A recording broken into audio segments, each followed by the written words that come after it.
नमस्कार दोस्तों, पीसीएस पाठशाला में आप सभी का स्वागत है। लगातार मॉक टेस्ट आप लोग को मिल रहे हैं और यह 7वां मॉक टेस्ट है।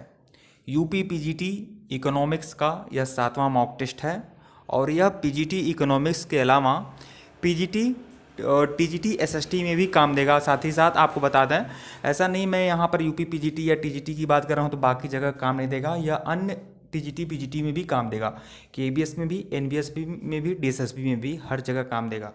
तो यह पीजीटी इकोनॉमी का 7वां मॉक टेस्ट है और यह टीजीटी एसएसटी में भी काम देगा और अन्य जगह भी काम देगा। यह पूरी की पूरी एनसीईआरटी बेस्ड मॉक टेस्ट आप लोग को चल रही है और इंडियन इकोनॉमी का है। साथ ही साथ आप लोग को बताना चाहेंगे कि यूपी टीजीटी पीजीटी किसी भी सब्जेक्ट का अगर आपको संपूर्ण सारगर्भित रामबाण सामग्री चाहिए तो आप हमारे ऑफिशियल व्हाट्सएप नंबर पर संपर्क कर सकते हैं। आपको संपूर्ण सारगर्भित रामबाण सामग्री मिलेगी पीडीएफ फॉर्मेट में और आप लोग यह हमारा देख सकते हैं स्क्रीन पर, यह मोबाइल नंबर शो कर रहा है, व्हाट्सअप नंबर है।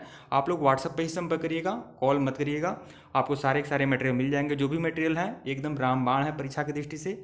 आपको हर सब्जेक्ट का मटेरियल मिलेगा और जो भी मटेरियल है बहुत ही रामबाण, बहुत ही सटीक मिलेंगे आपको। साथ ही साथ यह चार्जेबल भी है, यह भी बता दे रहा हूँ। तो जो लोग सीरियस कैंडिडेट होंगे वही लोग आएंगे।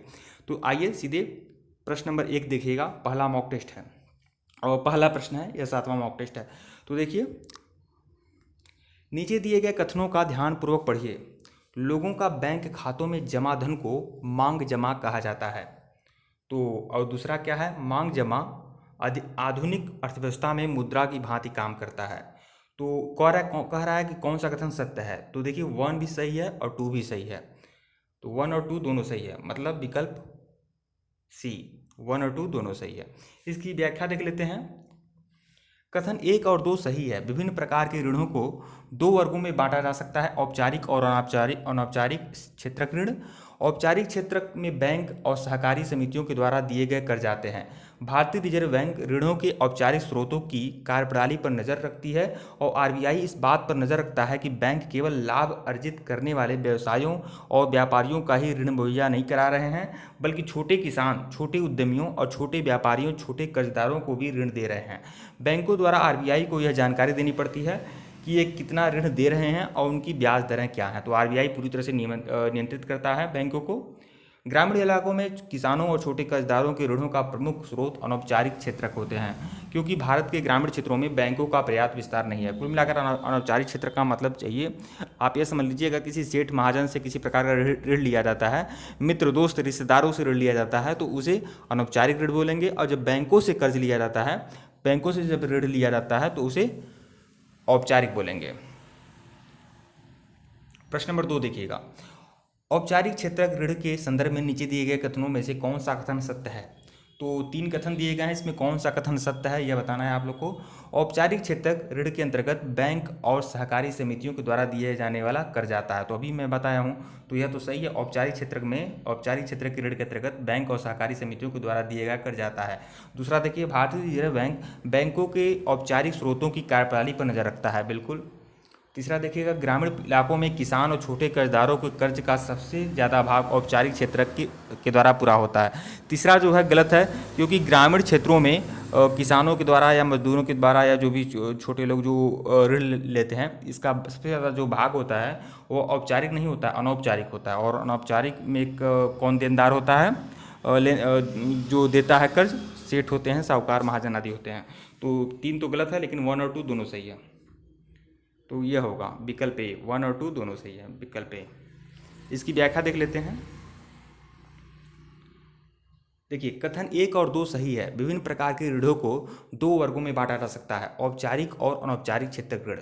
औपचारिक क्षेत्रक में बैंक और सहकारी समितियों के द्वारा दिए गया कर्ज आता है और भारतीय रिजर्व बैंक ऋणों के औपचारिक स्रोतों की कार्यप्रणाली पर नजर रखता है। आरबीआई इस बात पर, कुल मिलाकर वही है आपका, वही व्याख्या जो पिछली बार था वह इसी में है, आप समझ चुके हैं। और प्रश्न नंबर 3 देखिएगा।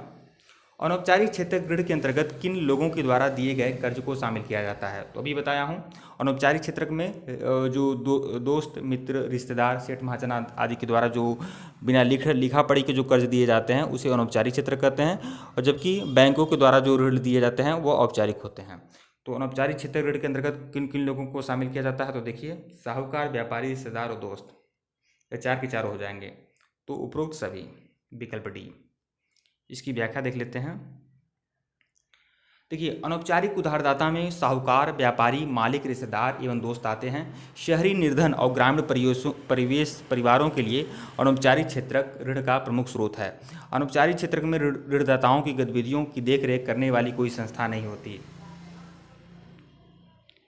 तो यह आपके कुल 4 प्रश्न थे। ठीक है दोस्तों, वीडियो को लाइक और चैनल को सब्सक्राइब करिएगा। डिस्क्रिप्शन में लिंक है टेलीग्राम का, टेलीग्राम को बिल्कुल ज्वाइन करिएगा।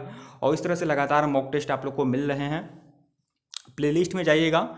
ऐसा नहीं है कि यह मॉक टेस्ट आपका बहुत छोटा था, लेकिन कोई छोटा या बड़ा, क्योंकि हम जो भी मॉक टेस्ट देते हैं वह एक सॉलिड टॉपिक पर होता है, इसलिए छोटा बड़ा आपका मॉक टेस्ट होता रहेगा, उसकी बात अलग है। और यह जो भी मॉक टेस्ट है बहुत ही महत्वपूर्ण है, तो इसके पहले का वीडियो नहीं देखे हैं तो प्लेलिस्ट में जाइएगा। TGT PGT, UP TGT PGT economy के नाम से आपका प्लेलिस्ट बना हुआ है, आप लोग जाकर उसको फॉलो करते रहें। और जिनको भी मटेरियल चाहिए आप हमारे ऑफिशियल व्हाट्सएप नंबर पर जरूर संपर्क कर सकते हैं। ऑफिशियल व्हाट्सएप नंबर डिस्क्रिप्शन में दे जाए और यहाँ पर भी शो कर रहा है। टेलीग्राम को टेलीग्राम को भी आप बिल्कुल ज्वाइन करिएगा। वीडियो को लाइक और चैनल को सब्सक्राइब करिएगा दोस्तों। धन्यवाद आप लोग को।